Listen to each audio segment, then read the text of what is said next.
Hey guys, welcome back to Dark Souls 3. You might be wondering where I am today. We are here at the Distant Manor bonfire in IRITHYLL. And the reason we are here is because this is the one path we did not take while we were on our way through exploring IRITHYLL. Today we will be going this way, however, because this path will lead us to the next area we have to explore.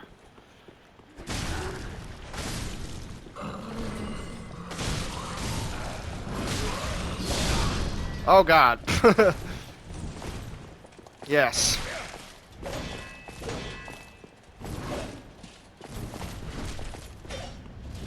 But yes, another Lord of Cinder lies beyond here.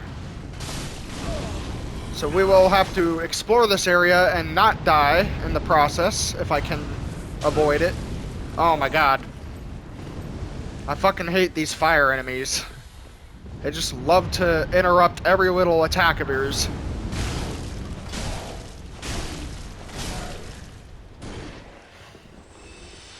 Doing a very solid amount of damage here with our Moonlight Greatsword. But yes.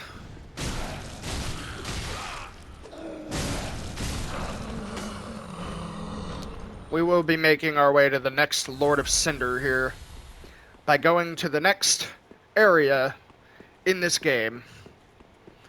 But before that, we are going to be invaded by yet another NPC invader. I don't actually remember his name. I just know that he can be kind of annoying. Yes, Alva, Seeker of the Spurned. Now what you want to do when he gets summoned in is run past him. Because fighting him out there can be kind of tricky with the narrow walkway. And he can very easily push you off the side of the cliff. So we don't want that to happen. What you want to do is lure him down here. And just take care of him in this nice little hallway here. Where there's really no risk involved.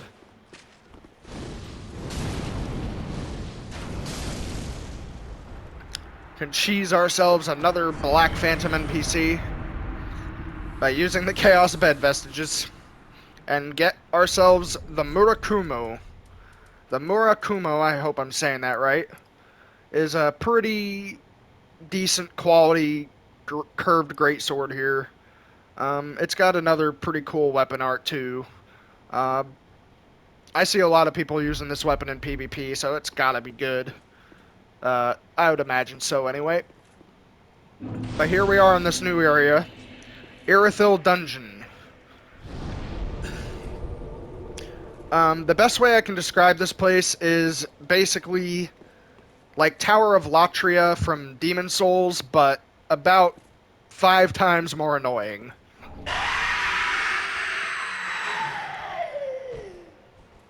I don't know why that enemy has to be 1,000 times louder than all the other enemies in this area. You know what? I apologize, guys. But we might just have to keep our volume down for this episode, too. I'll try to talk quieter to sort of balance it out, but those enemy screams are absolutely ridiculous. I get that it's probably just From Software's way of jump scaring people, but my god. The audio balancing, what the fuck were they doing? Anyway, here we'll find our new enemy type. Now, as you might imagine with this enemy, our health went down. That is not a glitch or anything, that is just that enemy's gimmick. Basically, oh yeah, we also got pushed down because that item is a trap. But basically that enemy that we just fought is a jailer. And that enemy will... Oh, fuck. I almost got hit by that. Apologies. That jailer enemy will pretty much... he has a special gimmick that makes it so they can lower your maximum health if you're within a certain radius of them at pretty much any point in time. I don't really know how it triggers or what triggers it. I just know that it does. We did 2,163 damage to that thing. That is just overkill. But anyway, we got great magic shield from it. That's another sorcery you can apply to your shields. It basically just gives your shield more magic defense.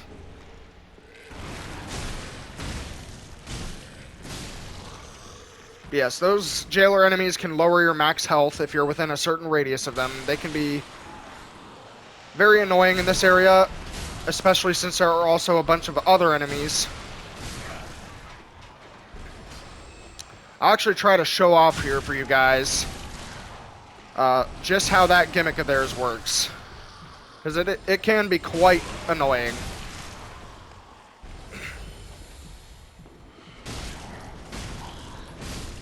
As you can see, this guy lowered our health from like 900 to 350 or something. 610 actually. Wait, is that really 610? I feel like that's way less than 610. That does not look like 610. But yeah, they can lower your max health, and with all the other enemies here, it can be quite annoying. Another really loud, screamy guy there, by the way. Apologies for that. Uh-oh. And that's another one of their gimmicks. If they stagger you, they can hit you with that hot iron rod of theirs.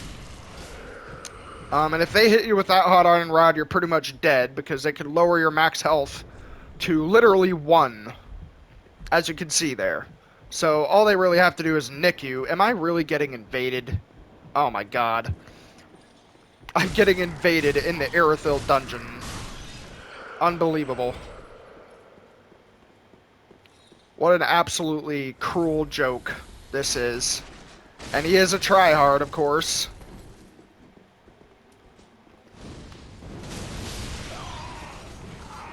Yep.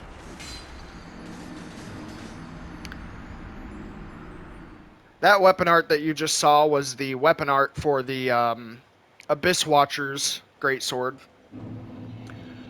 So it is pretty effective in PvP, as you could see there, but of course that guy was a tryhard, because only tryhards will invade in this area.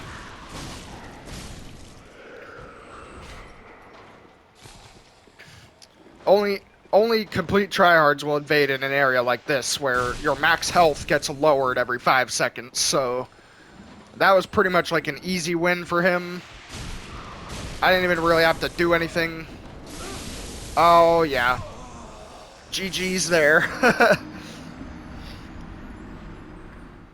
So we lost about 40 or 50,000 souls, but that's okay. Because shit happens. I was spamming the dodge button after he did that, and my roll never came out, so I wasn't able to avoid it. Sometimes you can get your dodge to come out when you do that, so it's kind of confusing to me that I wasn't able to get my roll to come out, but whatever. These enemies can just be very annoying for that one purpose. They are the only enemies in the game that will do this. Thankfully, the only enemies that will do this. Oh, we already explored the bottom part of this particular area of the prison. Or dungeon, I suppose. It is called a dungeon, but in reality, I mean, this obviously feels like like the developers of this area were having a field day with like Demon Souls or some shit, and they were like, let's make a Tower of Latria area in Dark Souls 3. And they did. Except they made the enemies way more annoying. Way more annoying. But we'll just be exploring it cell by cell here. In this cell, you'll find a hole in the wall. You'll also find this nightmare fuel right here, clutching onto the wall. I hear something screaming out there, but I don't see anything. Whatever. This thing, I think, will try to attack you if you try to open the gate, so go ahead and kill it.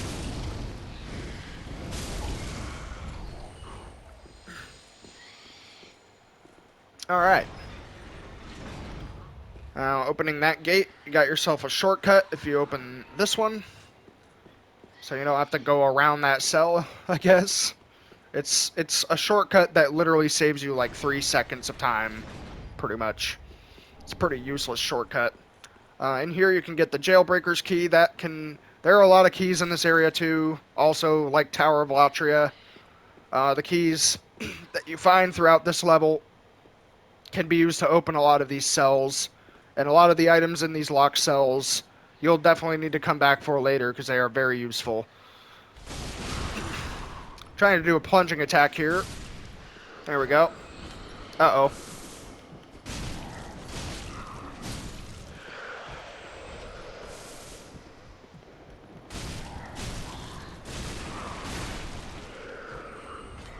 I'm trying not to get hit by their attacks because, as you can see, my health is now 226 instead of like 900 something. So yeah, this area is just a lot about being patient. You just sort of have to, every time you come across one of these enemies, you sort of just have to play it safe, and then after the fight's over, wait for your health to come back, because it isn't permanent. Thank God. If this health loss effect were like permanent until you rested at a bonfire, then this area might actually be the worst area in the game for me. But it isn't. This area is not the worst area in the game for me. That goes to a completely different area, which we will be visiting soon enough. Oh god, no, please. I want the crystal lizard. Thank you. Alright, Titanite scale, perfect. I need that for the Moonlight Greatsword. And now we can fight this abomination-looking thing.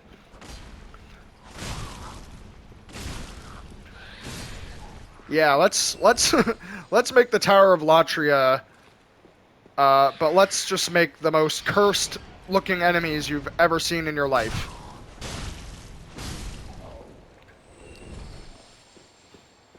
r/cursed images would have a field day with this fucking area. But anyway, coming down here, we can finally exit the prison. Not so much of an exit, though, because there is another section to the prison right through here. Although, it is a lot shorter. Oh, God. Wow. I'm using a greatsword weapon. I'm surprised I was able to hit them before they hit me. Because normally it doesn't work that way. But yeah, coming through here, you can find yourself another mimic.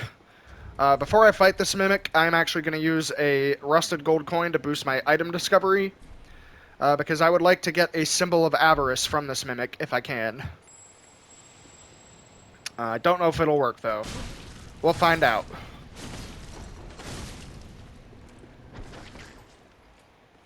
Alright.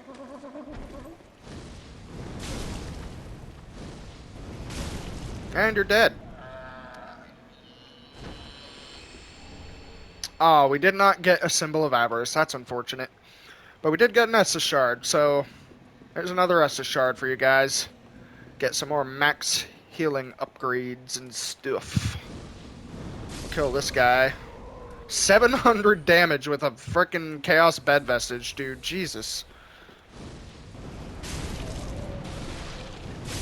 I mean, I know... Oh my god, I know this is a strong spell, but this is just overkill. It's just overkill at this point, really. Nice. That also one-shots them, apparently. Okay. And you hear a loud groaning sound out here. That's because there's actually a giant out here. And we're going to be fighting him too, but I'm going to be getting rid of this for the Silver Cat Ring, because we will have to fall a little far to get down to where the giant is. And we will be able to survive the fall with the Silver Cat Ring. Now, apparently giants are really weak to magic, so I'm not too worried about getting rid of my Pyromancy damage ring, simply because The magic damage from my greatsword might just be good enough. Now I think you can actually kill this crystal lizard. Oh no. Oh no. I might die here. I might die here. I just wanted that. I just wanted that. I'm good. I'm good. Wow, I actually dodged at the right time there. Nice. Ooh. Okay. Now drop down here. And then, oh, not get hit by that. And then drop down here. And boom. If you have the silver cat ring, you can take no damage doing that. If you don't have the silver cat ring, that fall will take about half your health. So, once again, one of the best rings in the game. I love it.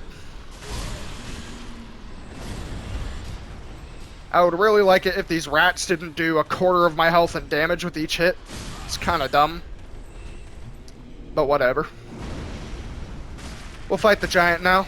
Oh, this giant in particular has way more health than all the other ones. Alright. We'll hit it with some chaos bed vestiges. Okay, that doesn't really do much without the ring. So we'll just use the greatsword instead. Now I believe these rats will infinitely respawn for as long as the giant is alive. So you sort of just have to deal with it like crowd control and shit. Just don't let them get too close to you and you'll be able to take down the giant. And there we go. Giant down.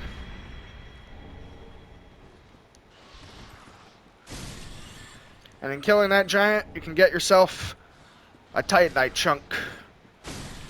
And you can also grab Profane Flame, which is another really good pyromancy. We might actually be using that later as well. But I digress. Coming up through here, you can get back to where we were when we dropped down to get to the giant. But we're just going to be coming in here to kill this mimic. And also going to another little spot. Why did that only do 100 damage to him? Oh my god. Please don't. I thought I got grabbed by him for a second there. Okay, I don't know why that didn't stagger him either. Alright. Fuck you. Just die. This mimic doesn't actually drop anything that valuable. Dragon Slayer lightning arrows. It's kind of a waste of time to kill that mimic, but you know, there's always that chance that it drops the symbol of avarice. So you know that is a very useful item. I definitely recommend you try to farm it from a mimic if you can. Although mimics do not respawn in this game, so if you are not lucky enough to get the symbol of avarice before the end of the game, then you'll have to wait until New Game Plus to get it. I do believe that if you kill every mimic in the game, the last mimic you kill is guaranteed to drop the symbol of avarice. But I'm not entirely sure how all that stuff works, so don't quote me on that. I digress. Coming through this little sewer system with more rats here. It's pretty much the end. This little area here is pretty much the end of the IRITHYLL dungeons. I'm assuming we don't get hit by every fucking rat that spawns in our face. Coming up here, you can fight yet another mimic. But coming up here will also trigger a trap where a bunch of basilisks will fall down. So you'll have to be very careful dealing with that because basilisks will obviously inflict a lot of curse. This chest is not a mimic. And it contains the old cell key, which can be used to get one of the more useful items back down in the prison area, which we will be getting.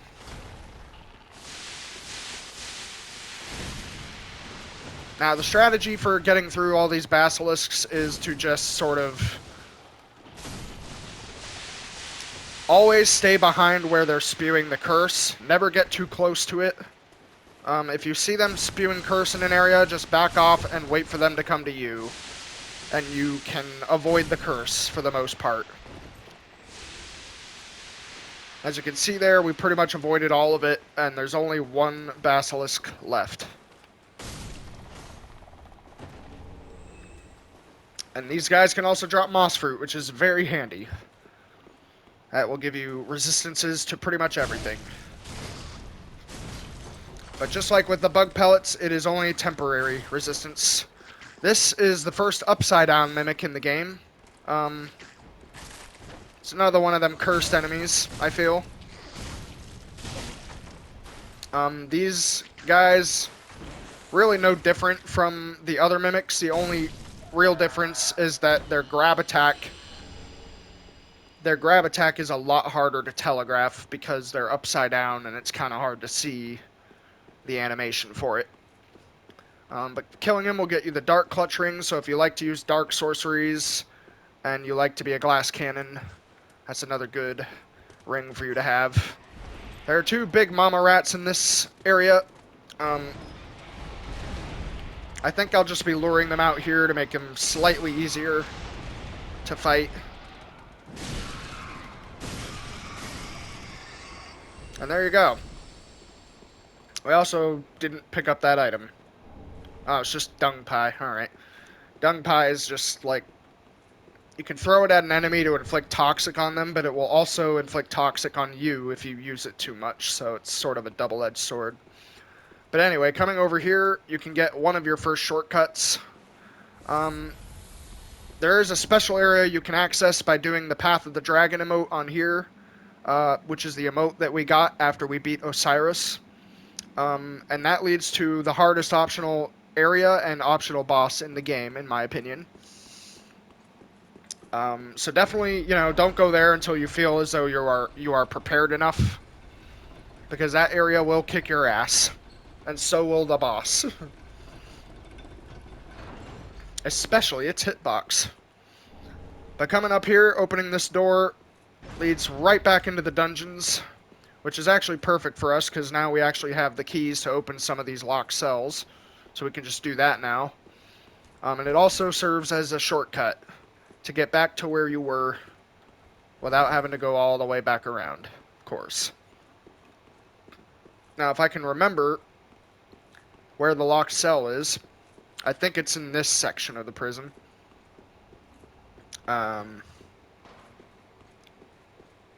Yeah. Down here, I believe. Oh, the enemy's still alive. Oh, shit. I didn't kill these enemies.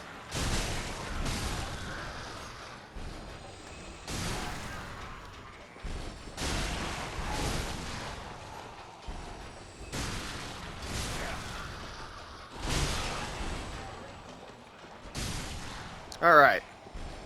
We can now... Oh. What? Really? I thought we had the right key for that cell. I guess not. Huh. Well, apologies for that, guys. I kind of wasted your time. I kind of wasted my own time, too. I really thought I had the right key for that. I believe what's in that cell is an undead bone shard, so we're definitely going to need to come back for that. We can open this little window with the jailbreaker's key.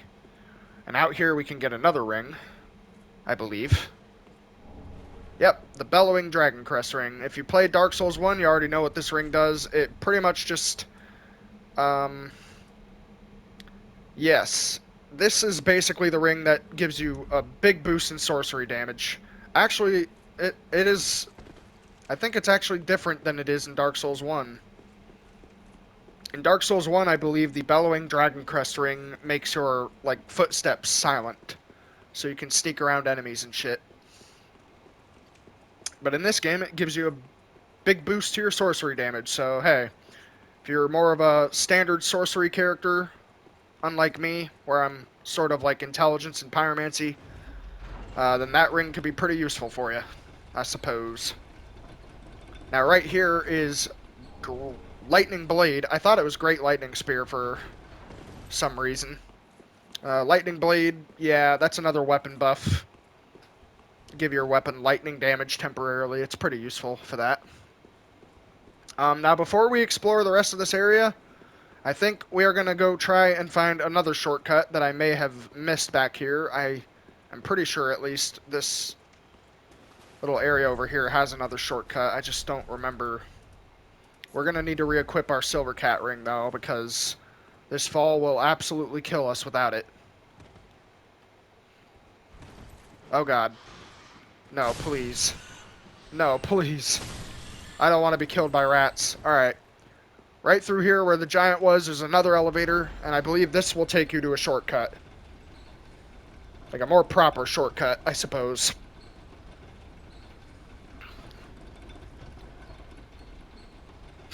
That face. I never get tired of looking at that face. It'll lead you directly back to the bonfire, so yeah, that shortcut is pretty useful for that reason. Now, I don't know if we'll have enough time to explore the last bit of the dungeon. I don't know if we'll be able to make it to the profane capital in this video. I can certainly try, though, but we're obviously going to have to rest at the bonfire first and spend a little of our souls as well.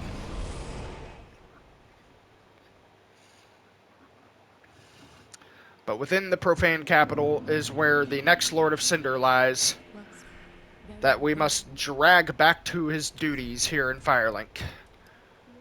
I guess we'll upgrade more endurance. I would still like a little bit more stamina. I think 20 endurance would be fine. Nice round number. For some reason I thought we had ashes. One thing I know we have is more Estus, so let's get that. We did pick up more Titanite scales, but unfortunately not enough to actually upgrade our sword yet. With all that done, let's head on back to IRITHYLL Dungeon.